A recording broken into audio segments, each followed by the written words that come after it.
Hello, hello, and welcome to Bla Bla Black Sheep, a weekly yarny podcast where I, Sarah Korth of SEK Handmade, answer your yarny questions.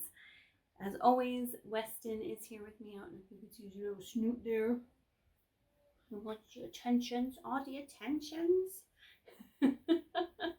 I am so glad you're here. This is take number 2. Remember when I cut my internet line a few weeks ago? I started recording and then they came to fix it. And of course, he was like, not in my yard. So, yeah, take 2. It's fine. It's fine. Oh my goodness, your game flew all over the place, sir. All right. I was gonna show you how I'm gonna put on my shawl because it's like cooling off here and getting real pleasant. And so not so pleasant that you need to be like cozied up, but like pleasant enough that you can like layer a little bit. Yeah, layer a little bit. So I've been loving that. So I have my Levana shawl here. Love my Levana shawl. When I designed this, it took like several times to figure out the shape that I wanted. And so I actually started another one in really fall colors. And I should get that back out and get it finished up for fall. Wouldn't that be lovely? If I had all the hours in the world, that is what I would do. Unfortunately, I don't. All right, so you know that this shawl shape is my favorite, being a just barely over petite person. Traditional triangle shawls tend to overwhelm my body, and so this little boomerang shape that's a little less depth and a little more wingspan I find is super easy to wear and perfect for my littler big bosomed body. So I'm going to start by putting the point off to the side. I'm going to wear it a little asymmetrical, and then I'm going to place one side over my shoulder, and then I'm going to take the other side, and being careful, I try to be careful to lay it flat because that helps it not be too big and bulky.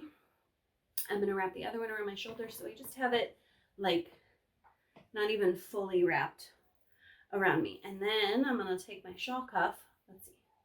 My shawl cuff, which I love. It has that beautiful engraving in the leather, and I'm going to wrap it around this side here where I overlapped my edges. I'm not going to grab my t-shirt because I can't snap that in there, but I'm going to snap it. I'm going to turn it around so that the pretty side shows, and then that allows my shawl to be open and away from my neck a little bit, which I find in these transitional times is like the perfect amount of like warmth and prettiness without being too like hot and overwhelming and heavy. I also love this particular shawl cuff because it actually will fit around my wrist too, which makes for a lovely little bracelet. Not little, a bracelet. It's really not little. But a nice cuff. And then I feel like I was going to say something else and I don't remember. I don't know. So that is what I'm wearing, my Levana shawl. Oh, I know what I was going to say. This is by Snowy Thistle Knits, and they have lots of fun shawl cuffs. I'm definitely going to need another one of these. Sorry. Speaking. Okay, a little uncomfortable there.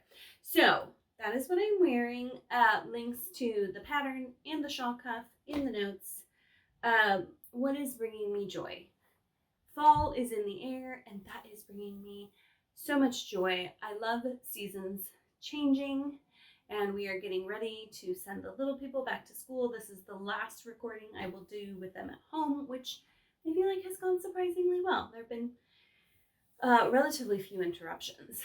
But along with that comes applesauce.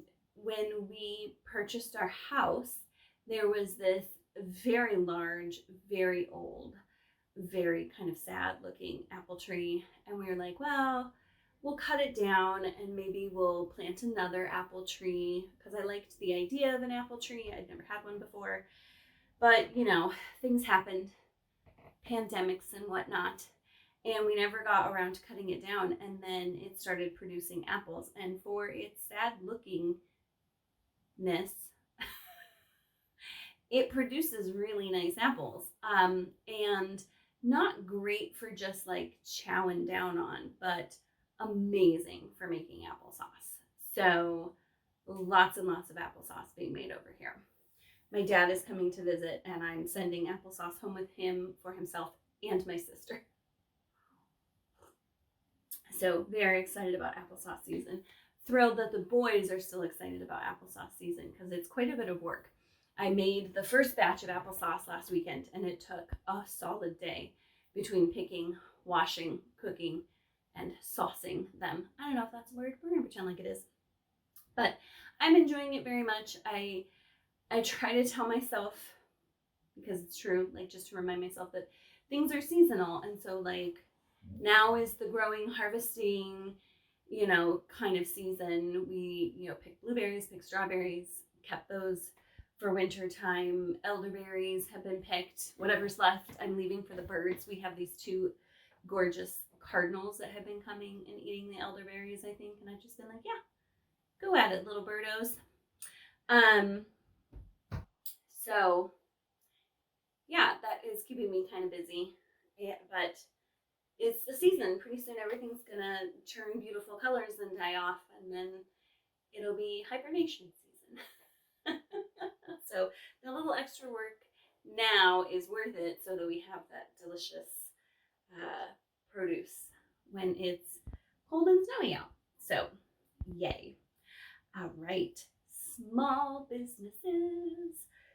So I told you a while back that I went to some art festivals, and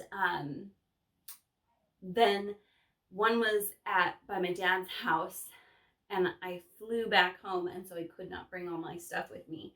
And so I want to share with you what I got at that art festival that I couldn't bring back with me because we visited my dad, and now I have them back. So very excited. Okay, the first one is this mug. I mean, could it be more my colors? No, it matches my shawl. I love it. And the thing that I'm excited with this for is I'm drinking it without the lid right now, but it has a to-go lid, so I can take it with me, and it's still pottery.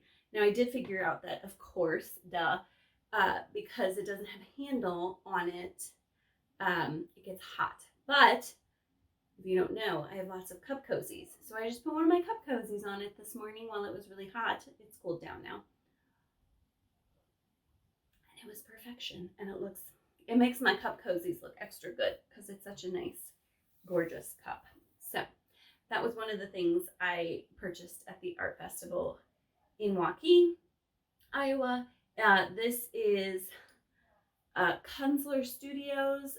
We talked somewhat extensively with the people at the booth for this one. They had lots of really bold and gorgeous mugs, and they were very nice. And they were like, come visit us at our shop. We do classes and stuff. And I was like, yes, please. And my sister was like, you can take one of my friends with you because I'm not, no. So Kunzler Studio, I will, of course, link that below. And then I have several works of art from this artist, but I purchased prints at a shop when my sister and I did our girls' weekend last year. But I got to meet the artist and purchase an actual original work of art. And I'm super thrilled with it. So this is Dory Patrick. And I love it.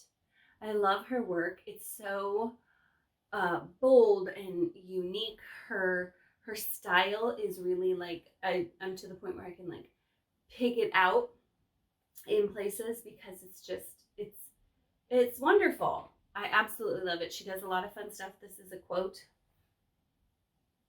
Keep looking where the light pours in is what that one says. And I just love it. She's very inspirational. I met her and her partner in Waukee. And then they came to Appleton the next weekend.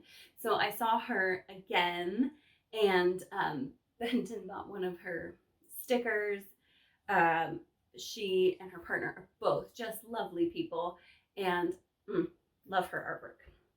So excited to find a place to hang that up. I was kind of thinking maybe like there-ish. I don't know. What do you know? There-ish. Maybe over there-ish. I don't know. That's a lot of her stuff in like one spot. Maybe I'll take that down and hang it there. I don't know. I don't know. We'll see. I'll let you know when I make a decision. It might be a while. And then I'm wearing some earrings that I got at the Akron Art Fest. Appleton Art Festival. And this is by Burly Babe. And I talked to the owner, and she was quite lovely. And she let me, if you saw my art festival video, I'll find it and link it below. I had some videos of her shop, and it was gorgeous. So many pairs of earrings I wanted to buy. She travels all over the country, so I'll put her website down there so you can keep so you can look at where she's going to be, because she might be coming to your area. She was in Colorado last I saw. So she goes lots of places. So super fun. So please check out the links in the show notes below, and go give these artists some support, because they're wonderful small businesses and they deserve support. I should say also that the yarn for my Levana Shawl is Knitted Wit, another dyer that I love. All of their colors are so bold and gorgeous. This colorway is called Carpenter Bee, and I think this one is called something apple. It's like a Granny Smith or something. I don't remember, but love them. Love them, love them. Okay. I want to do a little announcement here. And I want to tell you about the mystery cow. I'm not going to go too in depth here. If you want the full story, I'm going to send out an email to my email list. And I've been trying to keep my, I've been keeping my email list up to date with what's going on. And so I can give more details in there. I'm going to keep it shortish here. So Mystery Cow is coming up. And I was like going along and feeling so good. And it was going really well. And I finished the first piece, and I panicked a little bit. I'm not gonna lie, I panicked a little bit. I had this really grandiose design idea, and it was working, and it is working, and it's gonna work. But when I started like calculating the time it was gonna take and the amount of yarn it was going to use, one of the things that people requested last year was that I give a little more heads up.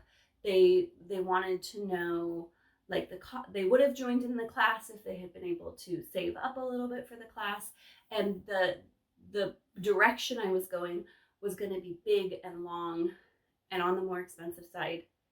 Amazing, but I thought that's not fair. It's going to exclude a lot of people. So I like talked to some of my business friends. I was like, talk me down.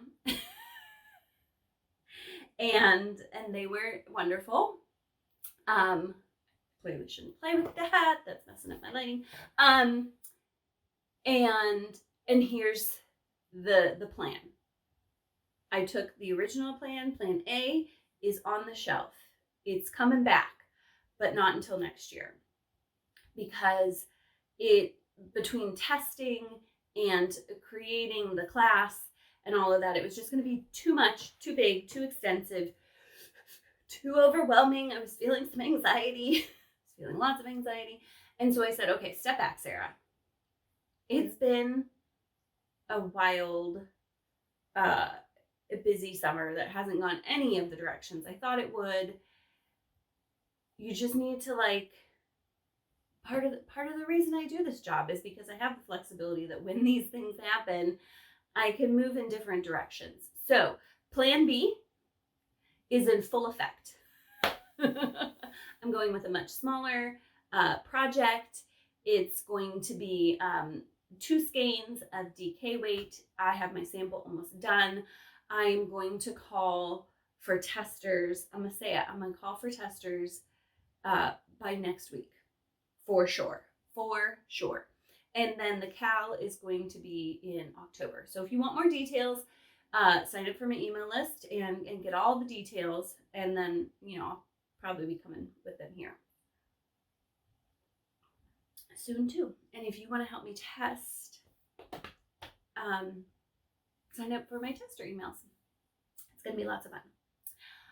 All right, questions. So I got this one question quite a while back, and I've been percolating on it. I really wanted to answer it, and it's a big one, and I have a lot to say. So I was debating how I was going to do that. Was I going to break it up into parts? Was I going to do it all in one? And I've decided all in one. So what I'm going to do is I'm going to take this question and I'm going to answer it. And then it's going to be the only one we do this week so that I don't get too long-winded. Just checking on the time. So here is the question. Question number 1. And only number 1. Okay. I'd love to know what finished pieces sell well for you and how you sell them.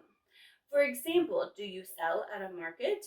Do you put effort into your display, or do you sell on a platform or your own website and you put effort into your social media accounts to advertise yourself, your brand, your items, etc.?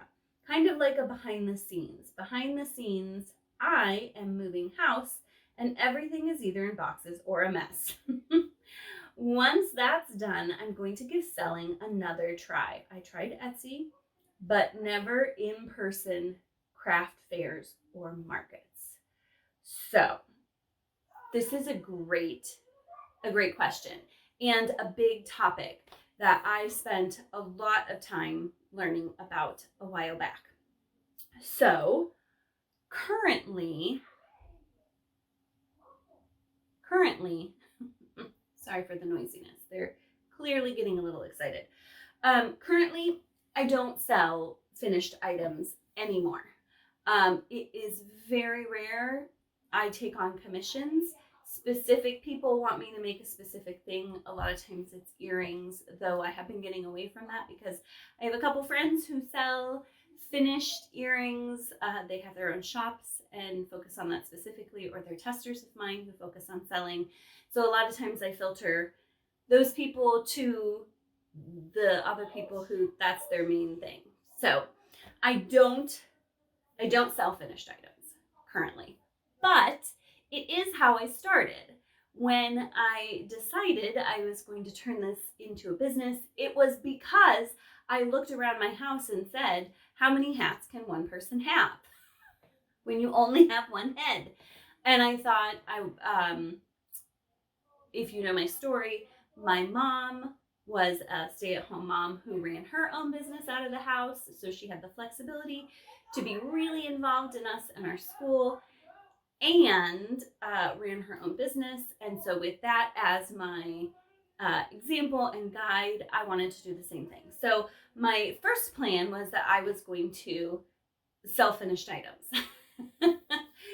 So that was a little bit up and down for me. Just 1 second. We're gonna check the volume here. Just a second. Sorry about that. I don't know how much you could hear, but it was a very big distraction for me. Okay. So selling finished items was how I started. And my favorite way to sell finished items was at craft fairs. And so, like the type A personality I am, I spent a good chunk of time researching like what is the best way to sell at craft fairs. And so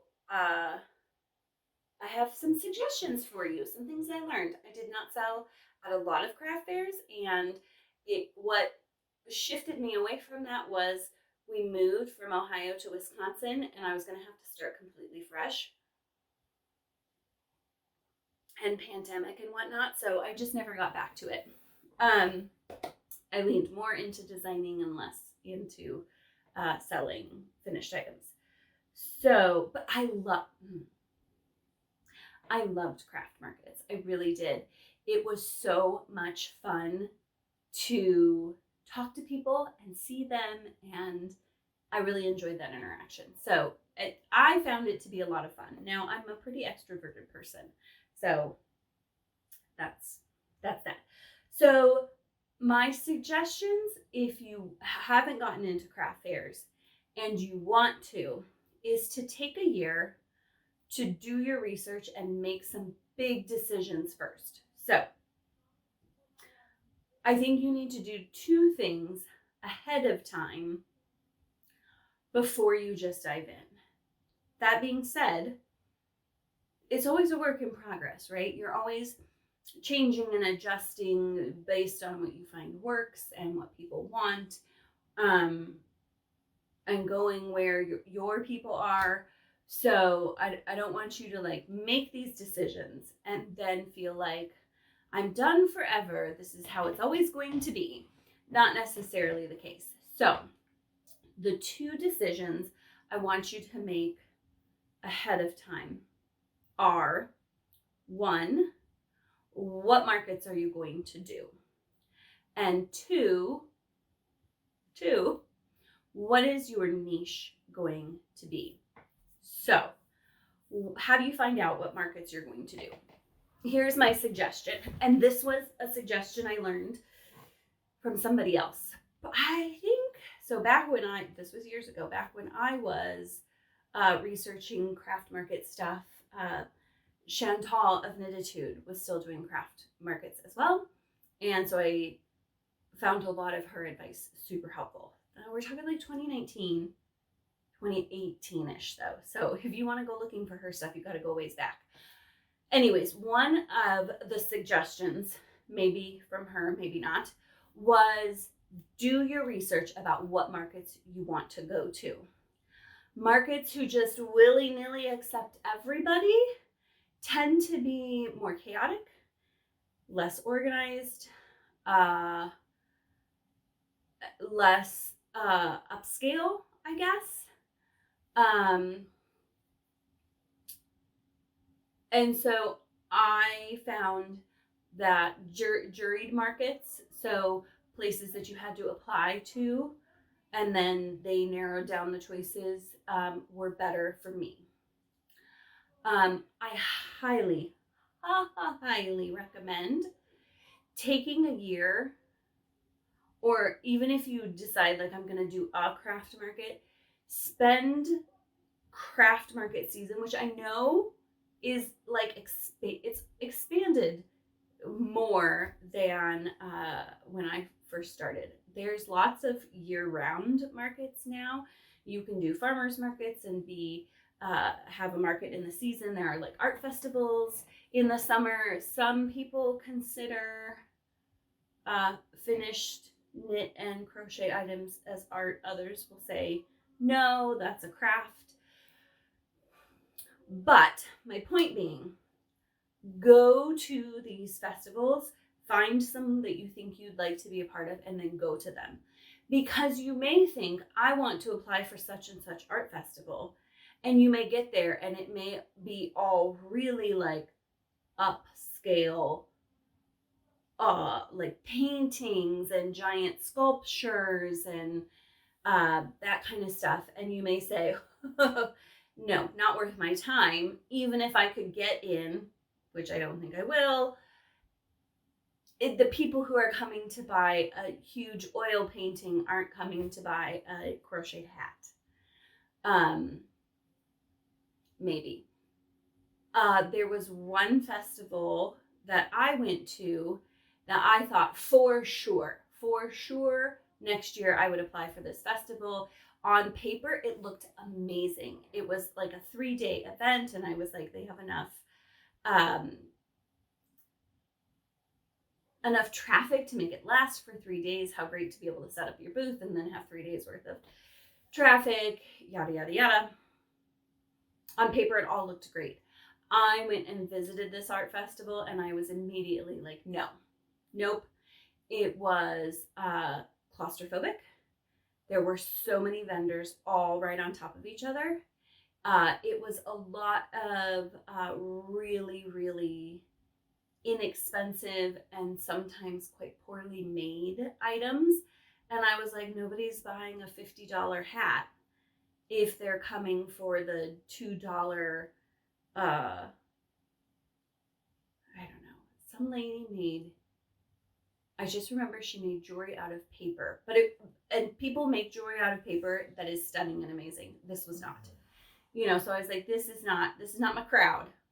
It may be very successful for those people, but it's not my crowd.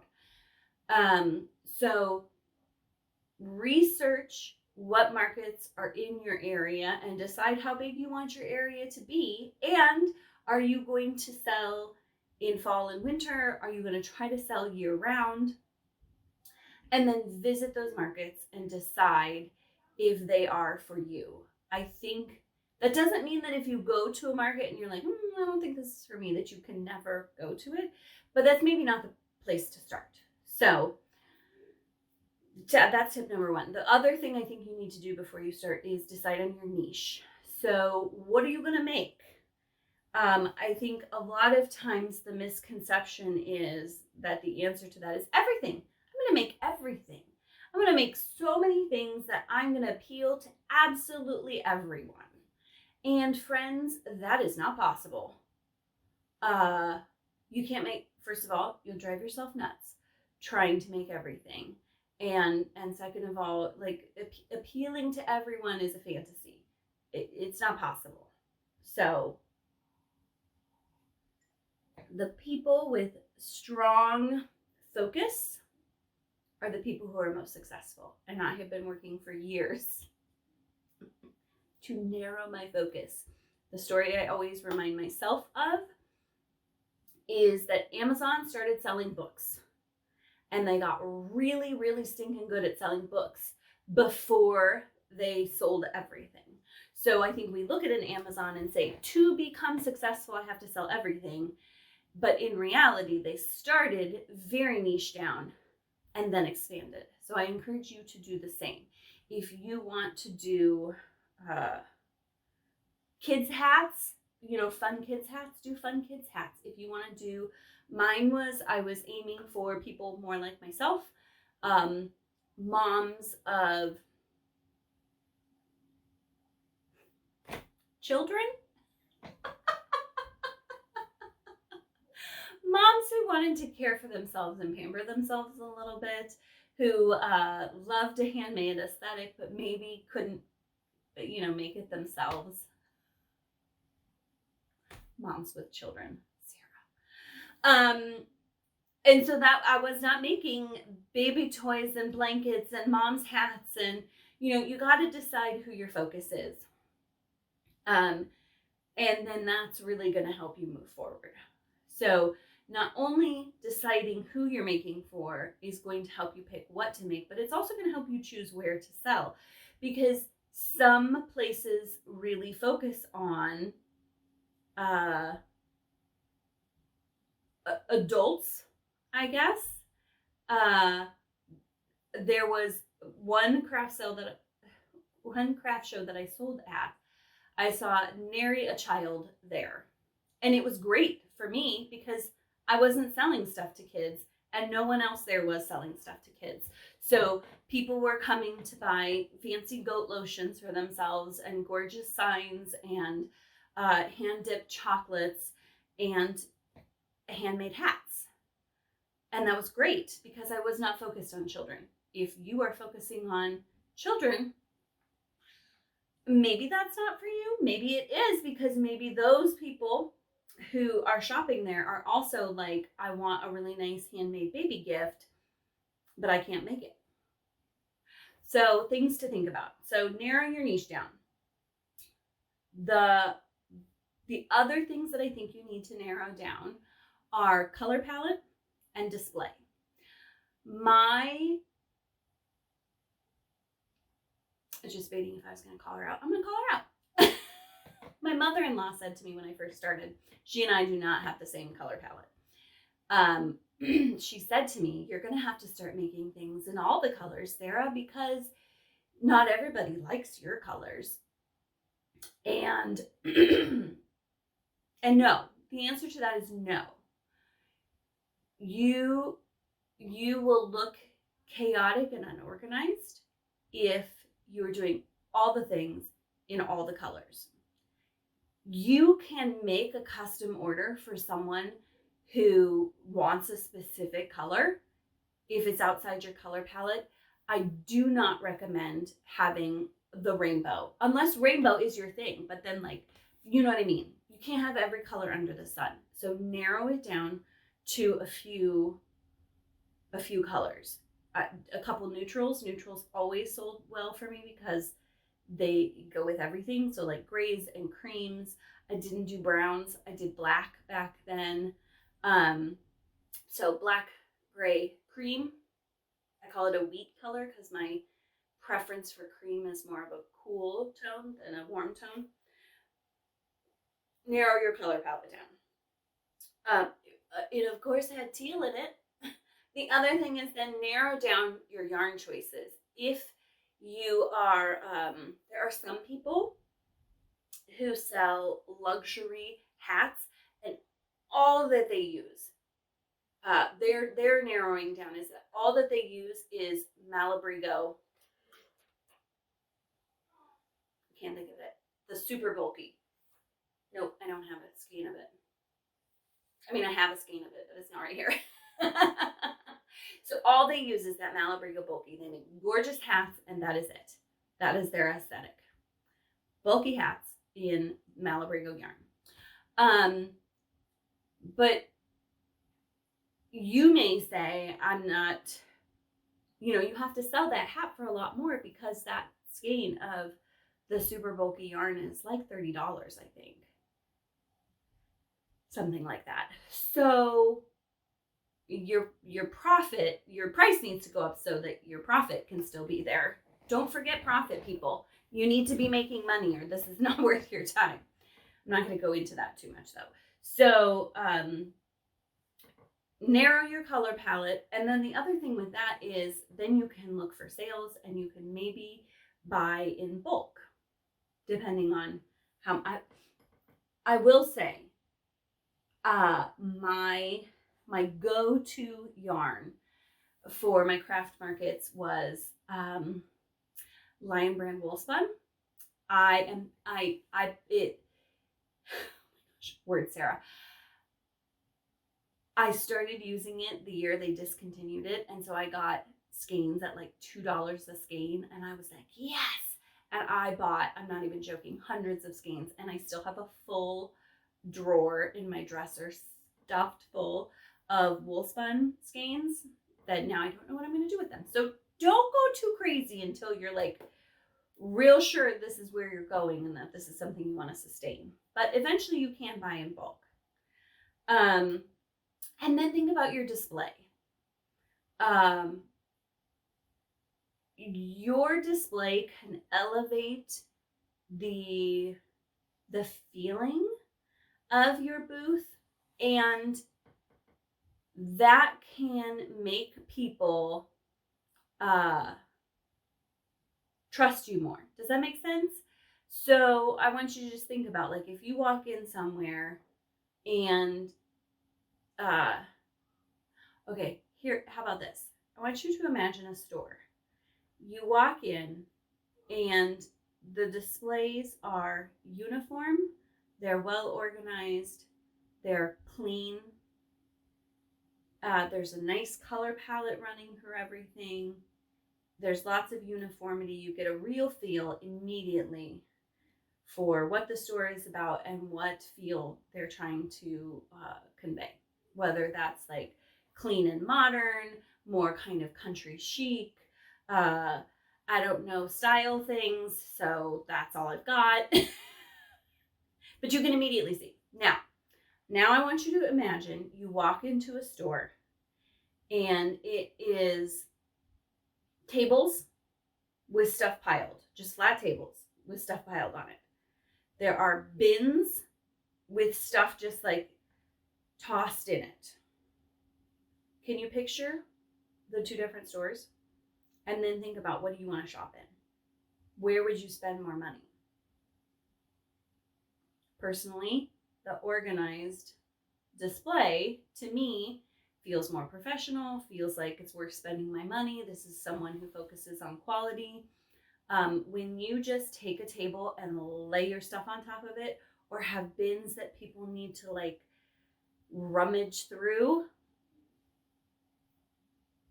to me that gives a very cheap vibe, and then people aren't going to want to pay the prices you deserve for your handmade work. So Weston's dreaming. You can hear his little paws like. So also narrow your variety of what you make. Like I said before, you can't make everything. So I made hats and cowls. People could pick pom-poms, faux fur pom-poms, to put on top of their hats. And that's all I did. Hats and cowls and scarves. I had a couple shawls that didn't sell, if I'm being honest with you. And then try to have a variety of price points. There were people who were absolutely willing to pay $50 for an intricately cabled hat. But then there were people who who couldn't afford that and still wanted something handmade, but were looking more in like the $30 range. So if you can keep it within your niche, keep it within like your items, but have some variety in the prices you're selling out, I think that helps too. Other things real quick that I think that took experience for me to realize that I should have these things. You need, even if I highly recommend Square for taking credit card payments, especially if you're at a higher price point. People do not walk around with cash. It is worth the fee. And their fees are not high. I should say they weren't in 2018. So have a way to take credit cards. Also have cash on hand to make change. I almost did not get that for my first one, and it would not have been great. Some people do bring cash, and you need to be able to make them change. A place for people to sign up for your email list. Guys, email list is one of the first things you should start, no matter your business. It is your way to connect to people consistently and let them know where you're going to be. So have a place that people can sign up and leave their emails. Have a business card so that if I had several people say to me, like, I would like to contact you about some sort of custom order down the road. I had a business card that I would give to them, and then they could contact me when they were ready. You need to decide, are you going to offer custom orders? And if you are, have a form for people to sign up on. And guys, get 2 forms of ways to communicate with them. So like an email and a phone number, a couple phone numbers. I still have in my possession a hat that someone custom ordered from me. They paid for it. They left me their phone number, and they never responded to any of my reaching out. I don't know if that's because it was the wrong phone number. I don't know. I did not get 2 forms of ways to reach out to them, and I regret it. Don't do what I did. And then just think carefully about your display and price tags for things. Oh, I know. Okay. I know why I had display there twice. Think about how you're going to share your prices. I tagged every single item, partly because I put lots of information on that tag. I put my business name, how to get back a hold of me. I put care instructions on there, but then I also, of course, had price. This was people. People are shy about asking the price of things, and so if you don't have a way for them to find out the price themselves, they might look at something and then just walk away because they're too nervous to ask. Because if it's out of their price point, then they have to be like, oh, yay, and walk away, which can be embarrassing for people. So have a way. The other option is to just have, I've seen like chalkboards or bulletin boards or some other type of display where you just say, hats, this price, cowls, this price, mittens, this price, coffee cozies, this price. And then it's all just there. And then that's flat. Not all of my like hats were the same price. Not all of my cowls were the same price because there was different levels of complexity. So that's that. I am not the ultimate resource for this. I just wanted to share with you some of my experience. As I said, it's been several years. It feels like yesterday, but it's been a while since I've done a craft market. And so I want to give you a couple resources to check out. They're both Facebook groups. Again, I will link them in the show notes below so that you can have easy access to them.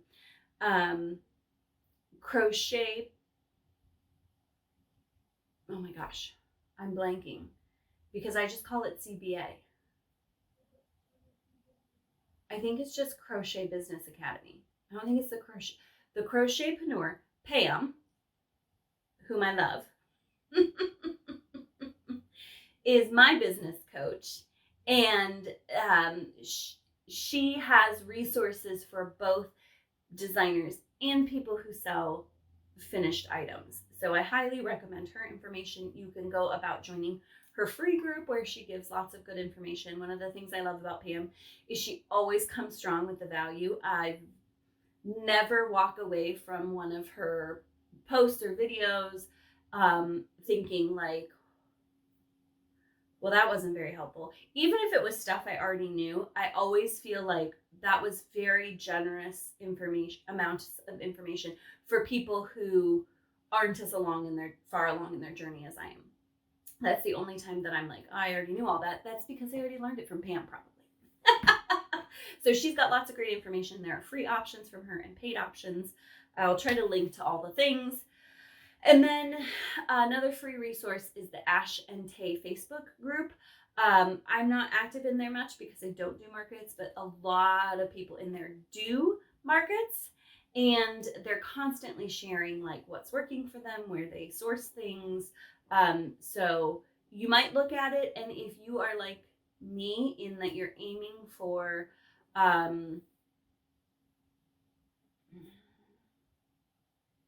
don't know, I was aiming for a little bit more of a, I don't know how to say it, fancy pants market.